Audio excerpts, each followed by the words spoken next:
welcome to the stage Fiber Broadband Association President and CEO Gary Bolton.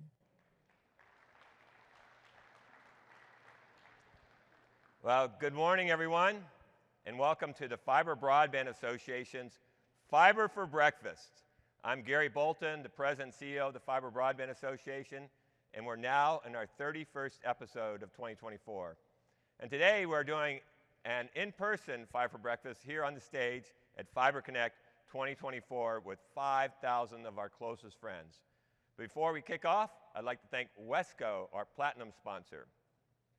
So for today's Fiber for Breakfast session, our guest is Sean Henry, the CEO of the National Hockey League's Predators, and Bridgestone Arena. He's going to be discussing hockey, community, fiber, and how to each foster growth with each other.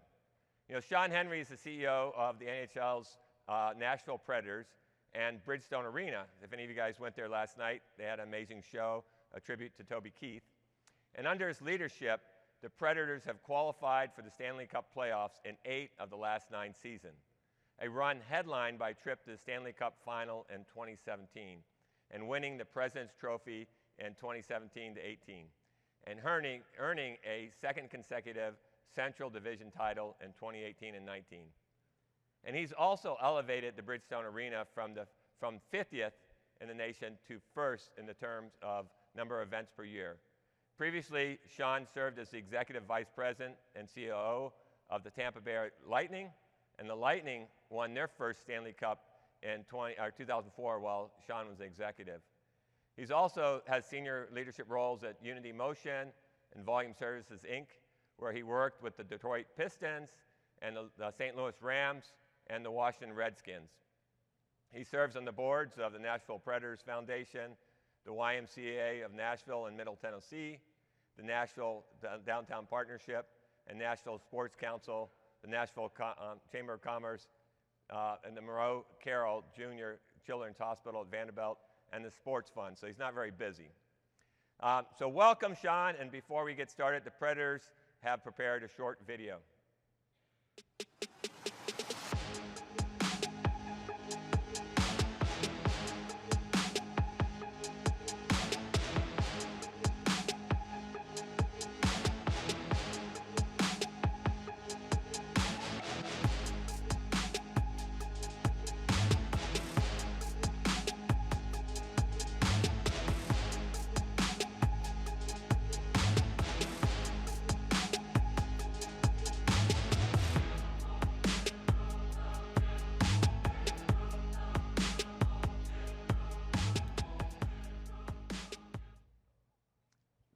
Well, welcome, Sean, and I'd like to welcome you to Fiber Connect 2024. We're so glad to be here in your city. And, you know, Nashville is really a special place. And, you know, Bridgestone Arena and the Predators are really a big part of the city's success. So, matter of fact, I recently saw the arena was named the CMA top venue in the world in 2024. So, congratulations for that. Oh, thank you. Appreciate all being in Nashville and joining us. I have a rule, I never speak in Nashville before noon because out-of-town visitors normally hit Broadway a little bit hard. So I apologize for helping you on your nap, recovering from last night with what I'll truck through today. Well, Sean was giving me a hard time that he actually had to wear long pants today, so we have to help him out with that. But thank you, Sean, for doing that. Yeah, you guys are all living the wrong life if you're wearing pants in Nashville in the summer. Today is literally the first day I've wore pants this summer. So you're welcome for that, by the way. The legs are pretty, though. So I wanted to start with, when I was kind of looking at some of the prep for this, our discussion, I noticed, you grew up in Jones Beach, and you're really kind of a bootstrap guy. You started early on, so you've been doing this job basically since you're 13, 14 years old. Yeah, exactly. It's fun. I started as a busboy in this industry at a state park, never thinking it would lead anywhere except to buy a lacrosse stick and maybe someday pay for my college. But I was fortunate. The company I worked with happened to service sports teams, which I didn't know at 14 years old. But all through college, I was a full-time employee and got a chance to travel around with them quite a bit, which I didn't really travel a lot as a kid. So it was just wonderful, and I love sports. I just assumed I'd play for the Yankees. I don't know why I assumed that, because every coach I ever had explained why that would never happen. time and time and time again. But I didn't even realize there were jobs in sports, So for me, it was just a great job during college. When I got in college, I agreed to stay with them for 1 year, and that's when I was fortunate enough to get transferred to the home of the Detroit Pistons. Brand new venue, the best organization in sports at the time. They really invented everything that we do today as far as sports entertainment goes, venue design, how to bring music and the team together for something bigger. And more importantly, kind of the core of what I've always grown up on is impacting the community. And no one was better than them. And again, I didn't realize how fortunate I was to be transferred there. I went there for 3 months, ended up staying for 5 years, and worked for them pretty much for the next 20 years. Well, I always think I have the best job in the world, but it sounds like that you've really created quite an amazing job to be able to hang out in sports and really do the things that you do. It is fun. There's no doubt about it. I always say, like, if you have to work in sports and entertainment, because on any given night, you'll have 10 to 20 to 100,000 people coming to your venue to have fun. So they walk in energized. So that's a fun thing to be a part of. If you have a long day, I always say get down to the concourse on the plaza at 5, 5:30, 6 o'clock, because your whole perspective will change because you're going to run into somebody that's coming to their dream event. And, I'm old now, but I still get excited every single show. It doesn't matter what it is, from the tribute concert last night, Toby Keith, to we have a new event called Hot Wheels, which, we're all still 6 years old, so I can't wait to see it. But Saturday, there's going to be some 4-year-old come to the venue for the very first time, and it's our job to make sure he or she has fun. So it's a great job. It really is. Plus, you get to be around athletes. And again, I fancy myself the best athlete in this building right now. Again, fairly delusional, but it's fun to always be 12, 13 years old and living out your dream.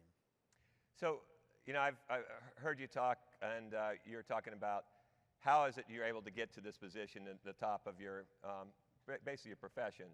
And it's about hard work and just kind of, can you talk a little bit about kind of how you went from selling hot dogs to now being, the top of the Predators? Yeah, again, I hate using the word lucky because it's funny how lucky hardworking people are. It's funny how lucky, people with decent attitudes are.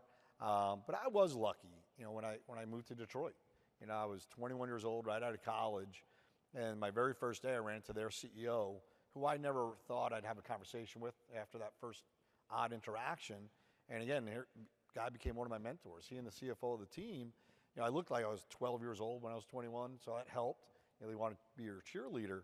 But I learned really early on from my parents, real hard work and wonderful people. I hit the parent lottery, but I was always on a construction site with my dad as a kid, and I always got mad because we always had to leave it cleaner than we found it, no matter what we were doing.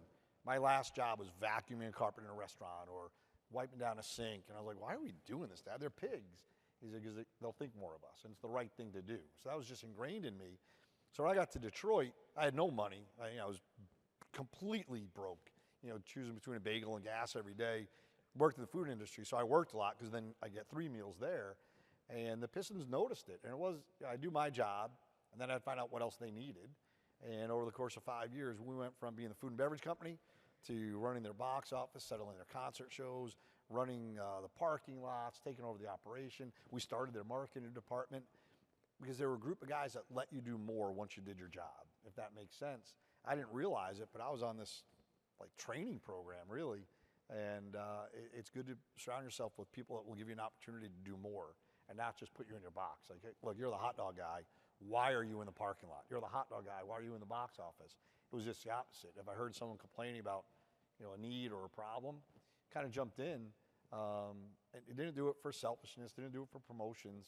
You just did it because you love the organization. That's why I tell every young person, love where you work, love the mission, and jump on board. Be the biggest company guy in the world because it's a lot more fun when you do that, and odd things happen. People open up opportunities for you.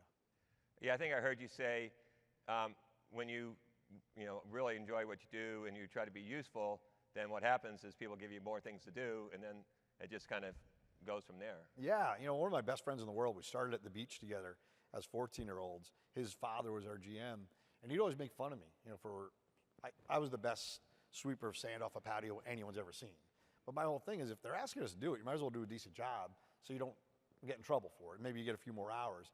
And he'd always be like, why are you doing that? Well, we talk a lot now, and he would always get mad. Like, opportunities came my way as 14-year-old, 15-year-old, 18-year-old. because when you make other people's lives easier, they give you more opportunity. And the other is, it's just more fun for people to say, wow, he does a good job or she does a good job. So it's the right way to live. It's funny, I was talking to Rich Redmond, the drummer for Jason Aldean, and he's like, I was like, how do you become the best drummer in Nashville or in country music? And he's like, when they call you in to do something, and then they say, oh, I'll hand you a shaker and say you're going to do percussions, that you make that the best possible job. And so everything you do, you're the best in the world at doing that. And it just kind of really highlighted what people that at top of professions do. It really does. I always tell people, don't worry about the job 3 jobs later. Worry about the job you're interviewing for or you have, and just be better at it than everyone else. I know that sounds so arrogant, but being in sports and very competitive arena, everything we do is how do we be better today than we were yesterday, not how do we be the best at what we do, knowing that that will lead to being the best at what we do. And again, we're pretty proud of the fact that we are Arena of the Year virtually every single year. We were the busiest arena in the world 2 years ago, top 10 consistently, since then. And we've actually made the playoffs 12 out of 14 years, but I don't like to correct people. But it's fun when you challenge everyone to do their job as well as they can, reward them, have some fun around it, celebrate successes, don't get too down when people make mistakes. All of a sudden it leads you to a path, that's really great. And I wish we would have won the Cup in 2017. We came 2 wins shy. And people were mad at me because I said, well, we failed that year. It was a great year, lit the world on fire, changed how the Stanley Cup was celebrated and presented. But our job is to win the Stanley Cup, period. Our job is to be one of the busiest venues in the world, be the best venue in the world. And when we're not, you got to sit back and say, okay, why weren't we? How do you move that forward? And have fun doing it. Well, when I think about, like, my job it's not really about, the technology or fiber. It's really about economic development. It's about, elevating generations to come. And we do that by getting fiber. And so, you think, okay, here the head of the Predators is all about hockey. But the more I look into what you're doing, it's really all about economic development. And can you talk a little bit about some of the things that you guys are doing? Like, I know you and the mayor start putting hockey rinks in around communities. I guess you have 3 of those around?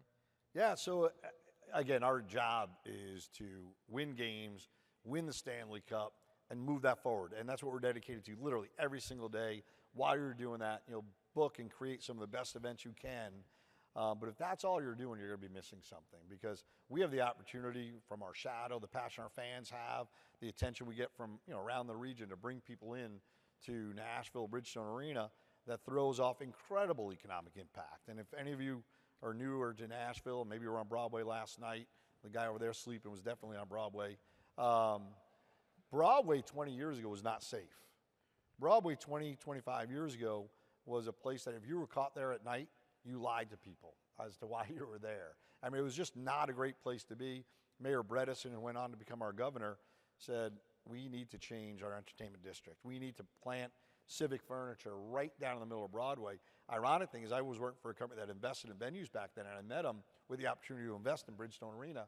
And I looked at him like he was insane. Like, this is, and it was called Bredesen's Folly. There's no way in the world this is going to work. Fast forward 20 years, my very first meeting was with Governor Bredesen, and I know he wasn't going to remember me turning down the opportunity to invest. First thing he said was, what do you think now? And it's amazing what you can do when you put certain things in certain places. So his director of law then became mayor, and we worked with him on building ice rinks. Now, selfishly, it's to introduce the sport to more and more people, a chance to plant our flag in different parts of the city, have fans created around that, work with our community foundation, do certain things. But what it really became was another economic driver. So the first one we built was in Antioch, part of town going the wrong way for too many years, and we built it with a library, a rec center, a park, and then all of a sudden now you see companies moving there. I think since we built that one, there's something like 5 corporate relocations into the Antioch area. Something like 20,000 jobs have gone in there. The second one we built was just west of the city in Bellevue in an abandoned mall. We built it with a rec center, with soccer fields, and then with our rink. And also now that's blossoming on that side. And then the mayor of Clarksville or Montgomery County came to us and said, let's do the same thing for Clarksville that you did for Nashville and build an arena there. And already, it's only a year old now, restaurants are popping up and new hotels going up across the street from us. I mean, if you do this right, you can really drive connectivity within passions of fans and cheerleaders, if you will, in a community that then starts spilling off into, what could happen. Up there, we work with Austin P. We host their men and women's basketball team, built a practice facility for them as well. And again, our goal is very simple. Run the best venue, win a Stanley Cup. If that's all we did, it would be great. But we have an opportunity to do a little bit more. And everything we do is about the community. And what that does is transcends your players into owning a little bit more, loving this a little bit more. It's amazing how many of our players only played a year here, 2 years here, and then came back and made this their home. It's just a wonderful place to be because our ownership group let us do those things, and they fundamentally understood if we make Nashville better, the Preds will be better. Well, it's just amazing. You think about NFL cities, like here, the Titans, to really be a hockey city. And, I lived in Raleigh when the Whalers moved to Raleigh. And, during between periods, they teach the rules of the game to the Southerners who didn't know anything about hockey and actually had cheerleaders, which all my Canadian friends were like, no cheerleaders in hockey. So you've actually transformed when that wasn't too long ago where this wasn't a hockey town, and now everybody's got their Predator jerseys, and even the Titans are over there hanging out at the Predators, right? It's awesome. It is. We are Nashville's team, and I don't say that disrespectfully to Nashville SC or the Sounds or the Titans, but because of our philosophy of spreading everything around the whole community and embracing the other teams, and more importantly, embracing fun. When I got here, and when I got to Tampa as well, people will get mad when we're called a non-traditional team or non-traditional market. And I'd laugh. I say, no, guys, we are a non-traditional team. We are a non-traditional market. And no offense to any of the original 6 teams or northern markets or Canadian friends. It's a great game, but their game experience was flat out boring. So our whole thing was kick the doors open, let your fans run and rule and make the rules of what we do. Let's be non-traditional. Let's tell the other goalie he sucks when he lets in a goal. Let's have our flashlights on when we're playing Paul McCartney's Let It Be in a goal overturn situation. Whatever our fans want to do, we get out of their way. And once you do that, you kind of find some magic. And we're known for the best game experience in sports. Not just in hockey, but in sports. And I love it. And you see what the Titans do and what we do and what SC does. And we really work together a little bit to bring their players out to our games, to celebrate each other. I think we're the only team in sports that we honor every single college in our market. Every SEC team up into Kentucky.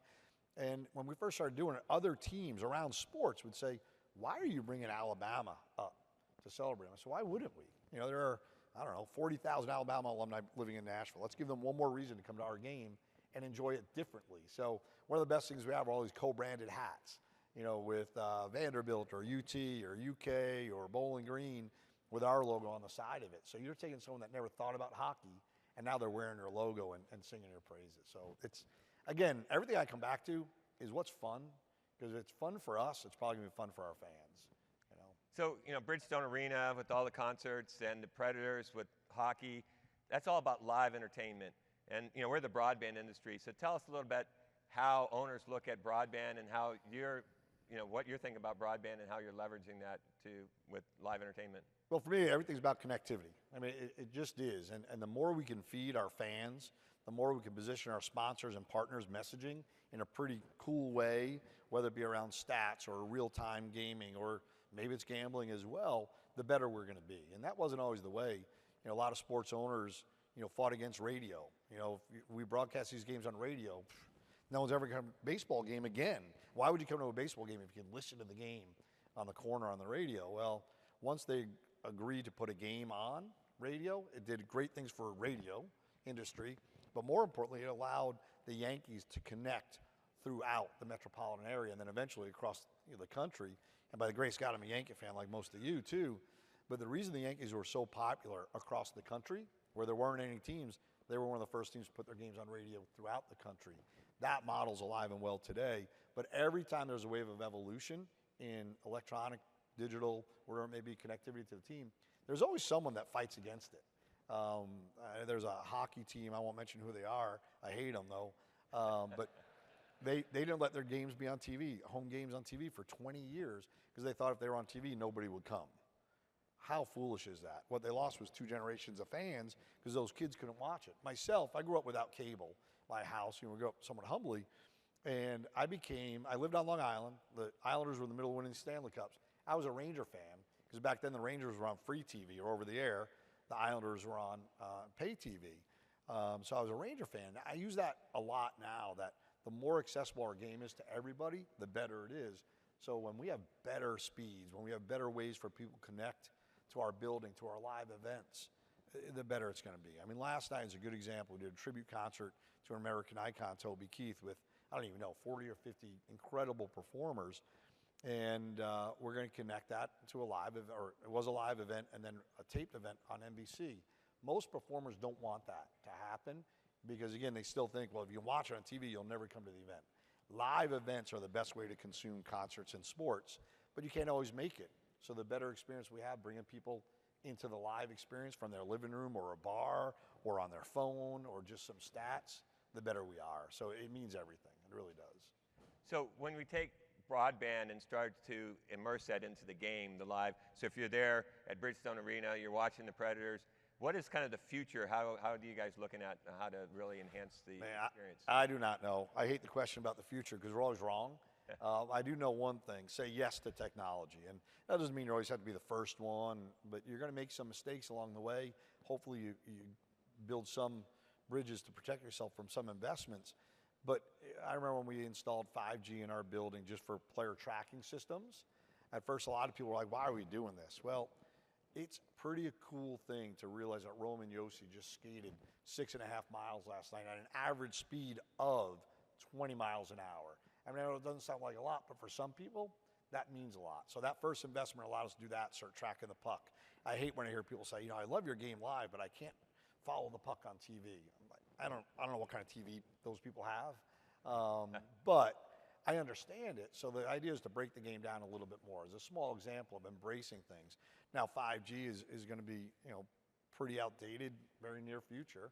We're in the middle of, I was telling you earlier, putting in our own DAS system that we would control what providers are on there, what they deliver, what that means. But we're also putting a new Wi-Fi system in at the same time, knowing that as soon as you put a Wi-Fi system in, it'll be outdated about 27 minutes after we go live.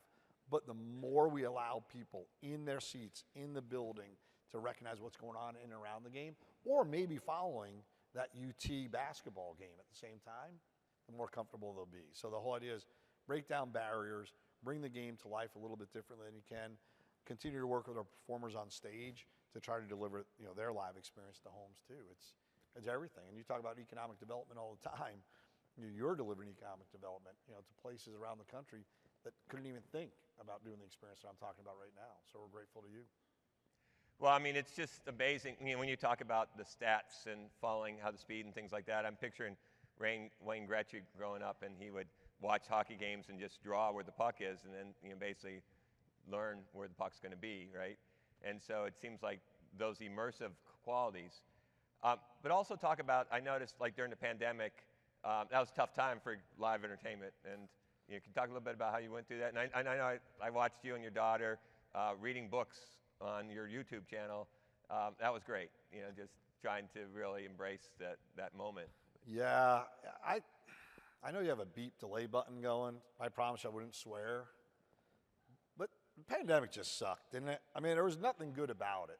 The only shining light was we did have the ability, this pandemic versus 100 years ago, to actually connect with each other. I mean, so, for us, we tried to make those connections every day to all the charities we work with over 2,000 nonprofit organizations, to the kids that were struggling going to school, if you will, in their homes, summertime. I mean, let's face it, there's a lot of our population that the only real interaction they get with positive adults is their hours at school. So, yeah, we had to stay connected. We did some things with some restaurants that were struggling, partners of ours, where we were just buying dinners and then delivering them to hospital workers, first responders. And you remember when the pandemic hit, it was going to be 4 weeks. Who cares? Like, you do anything for 4 weeks. We painted our buildings, and then we realized, and the live events, they're gone. I mean, our industry is about bringing people together, and all of a sudden we couldn't. But fortunately, we had technology where we still could bring people together. We had our players doing meet and greets and Zooms and just a lot of fun things, replaying some games with different players being the broadcasters for that event. Sorry, I'm ignoring phone calls. So I hated everything about the pandemic. I learned nothing from the pandemic. I hate when people ask, what good things came out of the pandemic? I don't know, 1 million people died, nothing good. except that one glimmer of light is I think we all learned to use technology slightly differently to really connect in ways that we couldn't before. So. Well, when you look at where the Predators are going this year. Stanley Cup, make plans for June. We have the greatest offseason any team's ever had. We're bringing in 3 40-goal scorers on the roster, the only team in the league that will have that. First time in the NHL history, you have 2 40-goal scorers signed in free agency, brought a top D-man from your Hurricane, so thank you for Brady Shea. Yeah, that's where we're going. We're going to a great place. This year, the goal is to ignite it all and hit that ultimate goal and have a really hot parade down Broadway in June.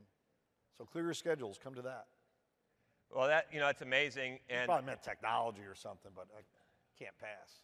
Oh, no, I mean, the Nashville is a Predators town, and I know that when Predators doing well, the whole spirit of the whole community is raised. Everybody's happy. No, there's no traffic. No. It is amazing when a sports team does well in a city. Even if you're not a sports team, you catch it. You catch the magic. The Yankees in '77 with all the problems in New York, everyone forgot about the blackout. The city was going bankrupt. The riots in L.A. in '91 or whatever it was, they win the World Series, kind of brought that community back together. The Tigers in '68, riots in Detroit. We don't take that lightly, but a good sports team can pull a community together in weird ways. It shouldn't be that way, by the way, but it is, and it's fun to be part of it. I've been fortunate enough to be part of a couple of championships, and there's nothing like it, really connect people in positive ways. And so despite all your success and being the head of amazing organizations, the Bridgestone Arena and the Predators, you seem to always identify yourself as the guy who sells hot dogs. Yeah. And well, I said that to you 3 times. You were asking me hard questions like, I don't know, I sell hot dogs. Yeah, well, so tell us about, how you're using technology for concessions and try to engage fans and things like that. Yeah, so it's everywhere, and I hate when I hear people talk about data analytics and it's something scary or we have this, but we'd be irresponsible if we didn't take every connection point from every one of our fans, bring them together selfishly to sell them more, to bring them a little bit more often, and then really leverage our partners' messages to them. But the moment you buy your ticket, for a game, the moment you think about buying a ticket and browse certain areas, as you know, we start tracking you at that moment. We call it driveway to driveway experience. So the minute you hit our plaza, we know, Jim is there. We know he's going to come in this door, and a push notification should be going out to Jim because he loves to buy a Bud Light and a hot dog before the game. So it is, tailored to him that, hey, by the way, you haven't gotten the concession stand yet. Because you've been a loyal member of the Predators, here's a special offer for you. So it's this constant in and out, almost creepy. We are the Predators, though, so we can stalk you. But if you don't do it in an invasive fashion, you're really servicing what people want, what they need. On a concert, as an example, normally merchandise surge is right before the event and then after. But you also know the buying habits of certain people at certain times. And you want to remind them that last night, as an example, there is no line at the merch stand now. Intermission's coming up in 3 minutes, so you pop it on out. So, again, the more we know about people, the better wired we are or wireless we are, the more we can talk to those people. And again, sometimes it is a little over the top, but it's nice to know that you bought a Nashville SC ticket twice, because then we realize you're a repeat sports guy.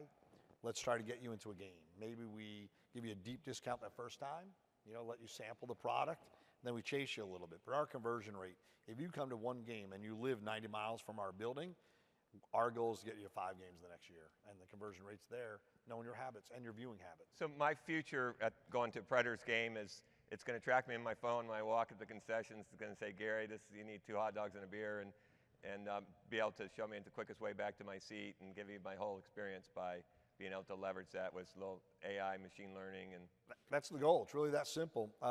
There's one arena, or stadium rather, that they track bathroom lines to let you know where they are. I don't know if we'll ever do that. Like that, I don't know how they do that. I don't want to know how they do that. But outside of invasiveness in your bathroom experience, the goal is to track your journey through what you're doing. And you may never come to a game. You may never come to a concert, but you might be one of the most ardent fans because of your search histories in jerseys or T-shirts, and maybe you live here and you're a Ranger fan, because you moved here from there, and you still tune in and watch 15 games a year. Well, then we have to get you out to come to the Ranger game and experience what we do, and then the goal is to make you a Preds fan 80 times a year, Ranger fan twice a year when we're playing them. But then your daughter, we want to own and make her a Preds fan. And maybe we get her into a learn to skate program that Scott Hamilton invented with us. And maybe it's a little Preds program or a gold program or predecessor. You know, my oldest daughter, she's the only one of my 3 kids that only played 2 seasons of hockey. But we saw her hockey coach when she was 4 years old the other day. She's 20 years old, ran across the room, jumped in her arms, because hockey is that great connector. Whether you play 1 hour or you're playing in beer leagues as a 56-year-old man, it's there for you. So you don't have to come to our building and be a great fan. We want to make sure we're delivering to you what you want and how to consume the Preds or concerts. Well, Sean, congratulations on your tremendous success for really all the economic development and everything you've done for Nashville. And, you know, we're all about elevating the quality of life for generations to come, and it's great to see the work you're doing. And I hope you guys can join us next Wednesday for Five for Breakfast. And it's going to be a great session. It's going to be why you should always sign up for the highest possible service your service provider provides. You're going to want to see that. We have a great white paper that the Technology Committee just put out. So please join us next Wednesday. Thanks, everyone. Thanks, Sean. All right, thank you so much. Appreciate y'all. Enjoy Nashville while you're here. And come back for a Preds game.